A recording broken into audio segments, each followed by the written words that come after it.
Many people are talking about the motorcycle market crisis. Less young people are riding than the previous times.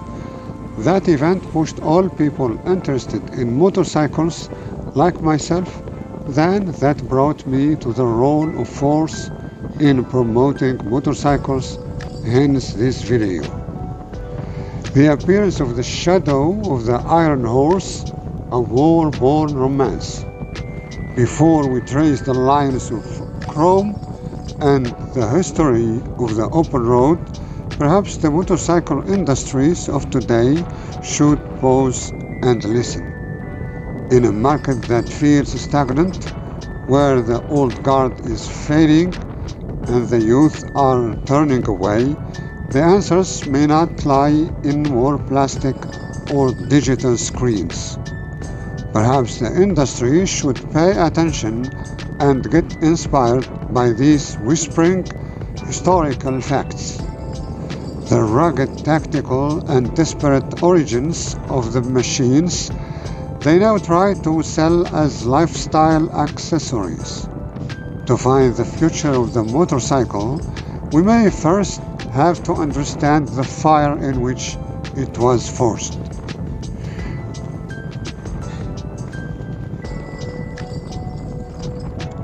We often talk about motorcycles as the ultimate symbol of freedom. We see a rider on a long open road and we think of liberty, of escape, of the refusal to be contained. But if we look closely at the history of these machines, that image of freedom may actually be dressed in a uniform.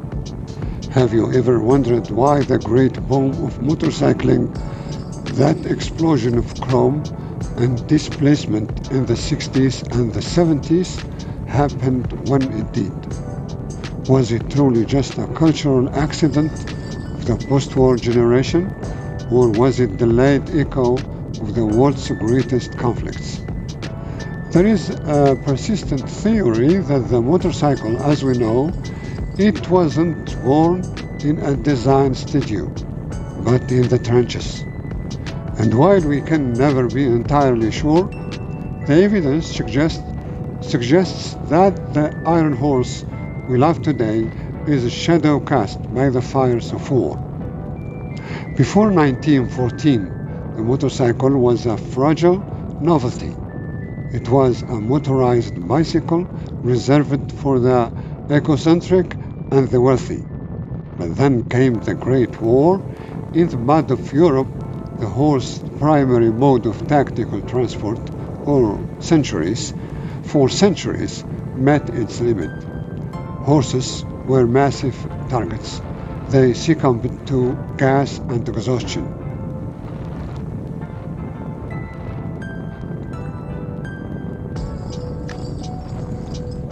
The military needed a new nervous system. They needed the dispatch rider. Suddenly, tens of thousands of young men were handed the keys to Triumphs, Indians, and Harleys. These weren't leisure machines, they were survival tools. These riders carried vital messages across broken terrain where telephone lines had been severed.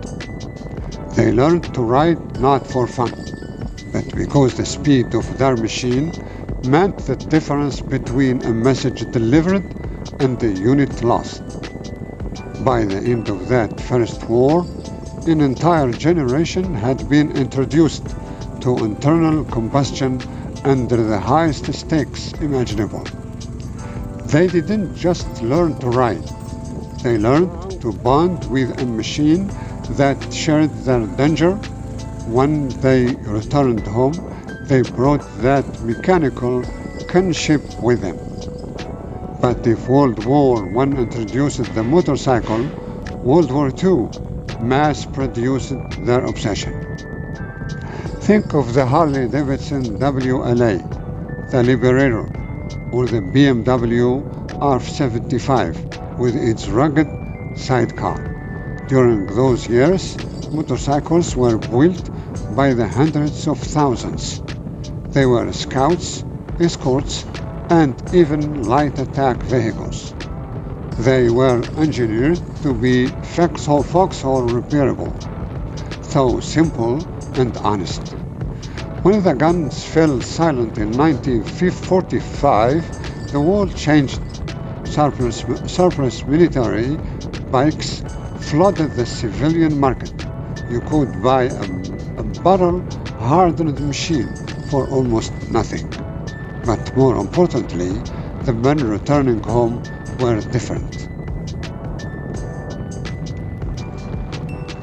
They had spent years in high-stakes combat, living on the edge of the adrenaline. For many, the quiet life of a suburban office or a factory floor felt like a prison. They sought a way to reclaim that lost intensity.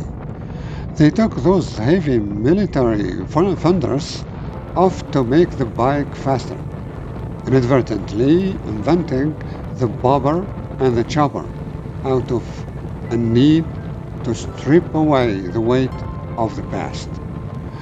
Is it a coincidence that the first outlaw clubs and the most iconic custom cultures were founded by returning aviators and soldiers? Or was the motorcycle the only machine that could speak the language of a man who had seen the front line? By the time we reached the 60s and 70s, the boom was in full swing. We saw Steve McQueen jumping fences in The Great Escape. We saw the rise of the Japanese superbike. Some say this was simply a result of economic prosperity, that people finally had the money to buy toys. But look deeper. The fathers of the baby boomers were the veterans who had mastered the machine in the 40s. They had etched the motorcycle into the cultural DNA as a rite of passage, a symbol of masculinity and technical mastery. Even as the bike became nicer and more reliable, the warrior spirit remained in the seat. The boom might have been the civilian world finally catching up to the mechanical lessons learned in the mud. Yet, as we look around us today, we see a different phenomenon.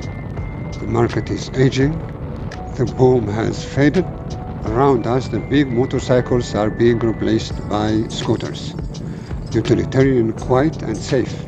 People today seem to be avoiding the difficulty of the bike.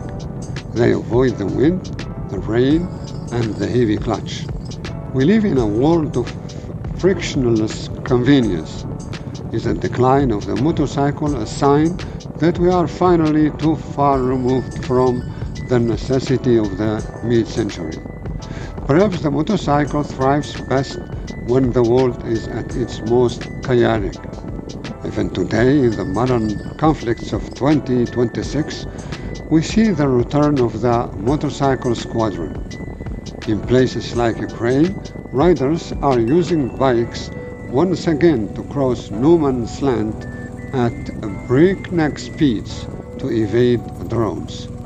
It is a grim, brutal revival of the motorcycle's original purpose, a tactical tool for a person in a hungry to survive. So we are left with the doubt.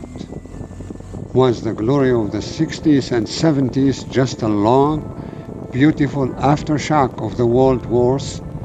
Was our passion for chrome and speed fueled by a generation that understood danger better than we do? If war promoted the motorcycle, then perhaps its decline is the price we pay for a long peace. Or perhaps the motorcycle is simply waiting for the industry to realize that we don't need a faster screen.